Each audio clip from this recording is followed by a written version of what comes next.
je déclare ouverte la séance ordinaire du 9 janvier 2024. Je constate qu'il y a quorum et Mme Hélène Claude, directrice générale, agit comme secrétaire d'Assemblée, et Mme Caroline Benjamin, directrice générale adjointe et chargée de projet, assiste à l'Assemblée. Au point numéro 2, l'approbation des procès-verbaux. En 2.1, approbation des procès-verbaux de la séance du 5 décembre 2023, de la séance d'ajournement du 19 décembre 2023, ainsi que des deux séances extraordinaires du 19 décembre 2023. Tout le monde en a pris connaissance? Oui. Pas de questions? Un proposeur, un secondaire. M. Cloutier propose. M. Bayer, seconde. Oui. Oui. Tout le monde est d'accord? Accepté à l'unanimité. Au point 3, le dépôt de la correspondance. Au point 4, administration générale, en 4.1, l'adoption du règlement 606-2023 à propos du traitement des élus municipaux. Attendu qu'en vertu de l'article 2 de la loi sur le traitement des élus municipaux, le Conseil peut par règlement fixer la rémunération de son maire et de ses conseillers. Attendu qu'en conformité de la loi, le règlement peut être adopté que si la voix du maire est comprise dans la majorité des voix favorables exprimées aux 2/3 des membres du Conseil. Attendu qu'en vertu de l'article 2 encore, la rémunération peut comprendre une rémunération additionnelle pour tout poste particulier que précise le Conseil. Attendu que le Conseil désire se prévaloir des dispositions précitées et qu'un avis de motion du présent règlement a été donné à la séance du 5 décembre 2023, il est donc proposé, appuyé, résolu, incluant le vote du maire, que le règlement numéro 606-2023 ayant pour titre « Règlement établissant le traitement des élus municipaux et abrogeant le règlement 606-1-2022 soit adopté et soit statué, décrété par le règlement, à savoir ce qui suit. Dans l'article 1, le préambule fait partie intégrante du règlement. Dans l'article 2, le présent règlement remplace tout autre règlement traitant du même sujet. Le présent règlement fixe une rémunération annuelle pour le maire et pour chaque conseiller de la municipalité, le tout pour l'exercice financier 2024. La rémunération du maire est fixée à 24 762,40 et celle de chaque conseiller est fixée à 8 254,48. S'il advenait le cas où le maire suppléant remplace le maire pendant plus de 30 jours consécutifs, le maire suppléant aura droit à compter de ce moment et jusqu'à ce que cesse le remplacement à une somme égale à la rémunération du maire pendant cette même période.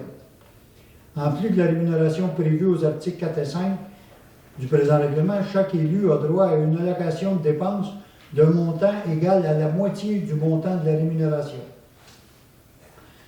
Donc, pour le maire, ce qui est proposé, c'est 24 762,40 avec une allocation de dépenses de 12 381,20.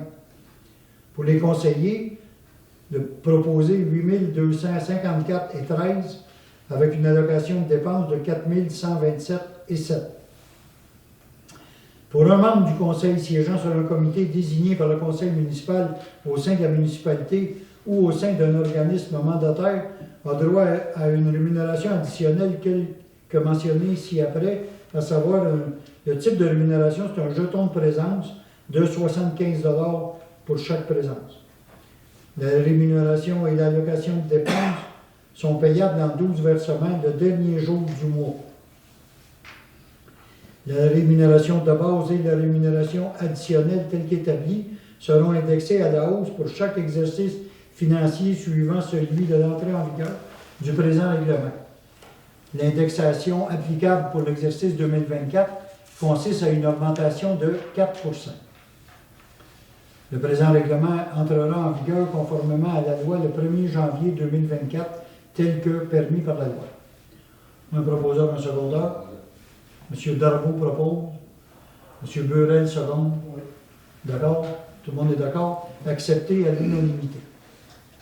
En 4.2, PG Solutions, une facture.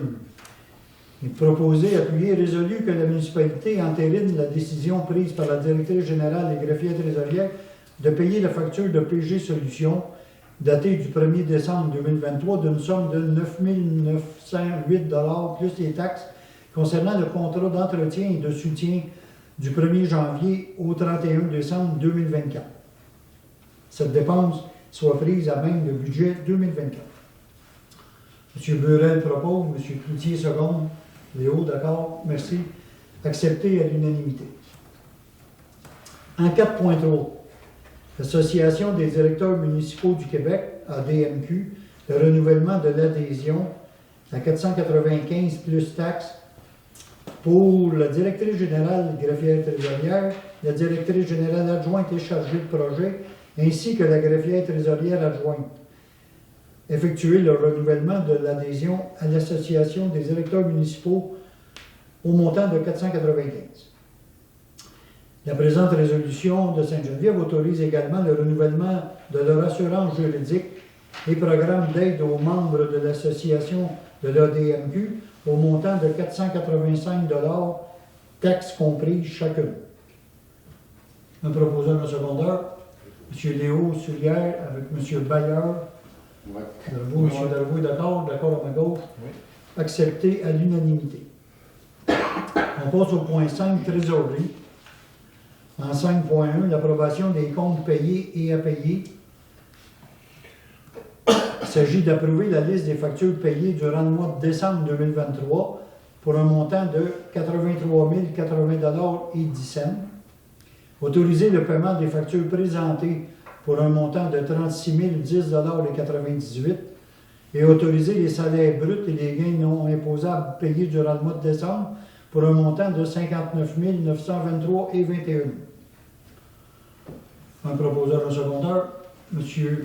Cloutier propose, M. Darvaux seconde. M. Bayard est d'accord? D'accord, oui. À gauche, c'est d'accord. Puis en passant, toutes ces factures-là sont présentées au Conseil dans la semaine précédente à l'Assemblée. Puis tout le monde les scrute à la loupe. Puis quand il y a des questions ou des détails à demander, on le fait avant l'Assemblée en comité de travail. En 5.2, dépôt du rapport des revenus et dépenses, c'est juste un dépôt que la municipalité accepte le rapport des revenus et dépenses au 31 décembre 2023. Il faut un proposeur, un secondeur. M. Cloutier propose. M. Bayard seconde. D'accord, oui. À gauche, tout le monde est d'accord, accepté à l'unanimité. En 6.0, travaux publics, il n'y a rien de spécial. En 7, hygiène du milieu, il n'y a rien de spécial. En 8, en urbanisme et environnement. En 8.1, dérogation mineure au 1303 rang Bayonne-Sud. Une demande de dérogation mineure a été déposée le 20 décembre 2023 par le propriétaire de l'immeuble portant numéro civique 1323 Bayonne-Sud à Sainte-Geneviève. La demande de dérogation autorise une implantation d'enseigne en cours avant à 0,3 m de l'emprise de la route, contrairement au règlement de zonage 324 qui stipule que l'enseigne doit être à une distance minimum de 3 mètres de la limite de la propriété. Après avoir pris connaissance des documents inhérents à ce dossier, les membres du comité consultatif en urbanisme, le CCU, font des recommandations à l'effet que la dérogation pourrait être accordée telle qu'elle. Ça me prend un proposeur dans le secondaire, M. Cloutier, qui fait partie du CCU d'ailleurs, avec M. Darvaux, qui fait partie aussi du CCU, avec 3 citoyens de la municipalité. M. Bayard est d'accord? D'accord, oui. La dérogation mineure est acceptée à l'unanimité. On passe au point 9, sécurité publique et services d'incendie, il n'y a rien de spécial. Au point 10, en loisirs et culture, que la municipalité accepte la soumission de sport inter daté du 9 janvier, d'aujourd'hui même, portant le numéro 90 11 52, au montant de 1 595 $ plus les taxes pour l'achat de 2 buts de hockey et de filets de hockey pour la patinoire en face de l'hôtel de ville, la patinoire au parc Jean-Louis Poulet. Il a été porté à notre attention que, je pense que c'est Jean-François qui nous a porté ça à notre attention, les buts que l'on utilise dans le moment sont pas passés date, mais sont illégaux dans le sens qu'ils sont trop pesants. Puis il y a eu une petite catastrophe qui est arrivée là, avec un de ces buts semblables à ça, qui a tombé sur un enfant un petit bonhomme de 5-6 ans, puis il l'a eu dans la gorge, puis malheureusement, il est décédé. Donc, Jean-François, il dit, les buts qu'on a là, il faut se défaire de ça. Aujourd'hui, on a acheté des nouveaux. Puis ces buts-là ne seront pas réutilisés, on les revendra pas, on va les détruire. Puis on était dû, de toute façon, je pense, pour changer le filet. Fait que, en 1595, je trouve que c'est déjà un bon deal. Fait qu'un proposeur pour un secondaire, M. Burel propose, M. Soulière seconde. Ouais. Tout le monde est d'accord, évidemment, pour la sécurité de nos enfants, surtout, accepté à l'unanimité. On est à autre sujet, il n'y a rien de spécial. La période de questions. Donc, tu l'as vu. Juste Vas-y, proposer Alex. en premier. L'augmentation de salaire en pourcentage, C'est 4 4%. 4 on a donné 4 à tous les employés, bureaux, 4 aux employés de la voirie aussi, puis le conseil à 4 aussi. Okay. Au moment où on en a parlé, l'inflation est en haut de 3, là, ça ne va pas comment ça formerait, 3,2, 3,4. On a donné 4 à tout le monde, unanimement. Okay.